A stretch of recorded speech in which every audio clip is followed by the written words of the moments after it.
Hope you all are doing well. Welcome back to my channel Code Fusion Hub. So today I am here with another new video of our playlist, and make sure you have subscribed to my channel if you are a new user. Okay, to working on this playlist, and make sure you're consistent throughout the whole playlist.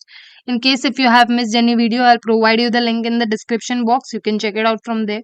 Make sure you have been consistent throughout the whole series so that you would be able to understand all the problems that we are going to solve, because they are of a bit difficulty level high.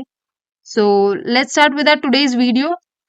So for our today's video, what is the so let's just have a look, and we'll just go with this 1393.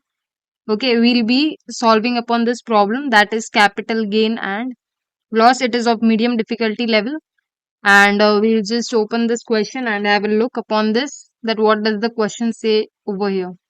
So we have a table which is named as stocks, okay, into which we have specific columns, that is stock name, operation, operation day, and price, whose data types are varchar. Enum is specifically specifying that we want only these values into the column. So here the stock name and the operation day is going to be the primary key, the combination of unique values in this table. Operation column is going to be enum, which is going to be of type sell and buy. Okay, we cannot enter any other values else than this. And each row of this table indicates that the stock which has stock name had an operation on the operation day with this price accordingly. So it is guaranteed that each sell operation for a stock, okay, has a corresponding buy operation. Okay, if someone is selling a stock, they would eventually have a buy operation on a previous day. It is being guaranteed over there. And it is also guaranteed that if any buy operation is present for a stock for corresponding date, okay, so the next upcoming day would be of sell only. Okay, this is been the conditions so far. So what do we have to do is we have to find a solution to report the capital gain and loss for each of the stock, that what was happened. Was it a gain or was it a loss?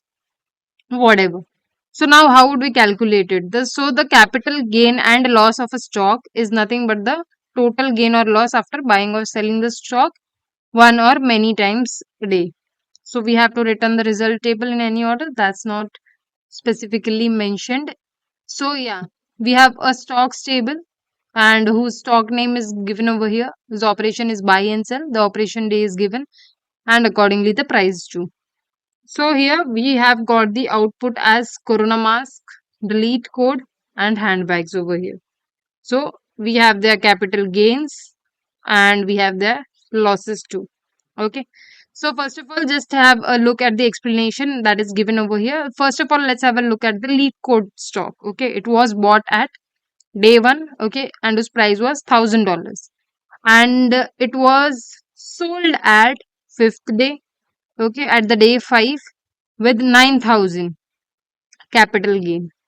Okay, so the difference between both of them is going to be the capital gain for this, correct?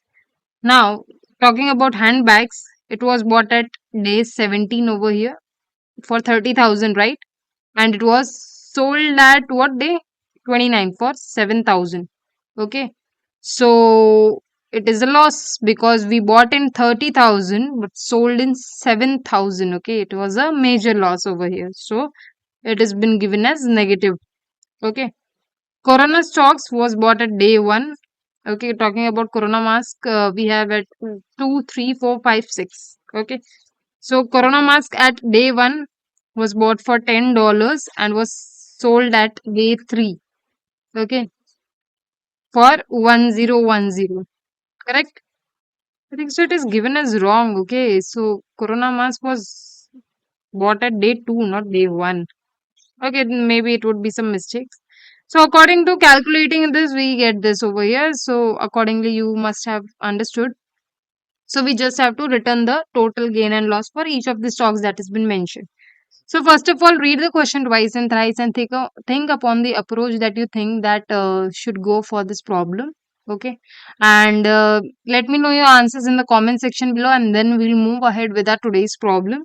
Okay, just take 5 second time, pause the video, and just comment down your answers. What approach do you think is appropriate to solving this query? over here.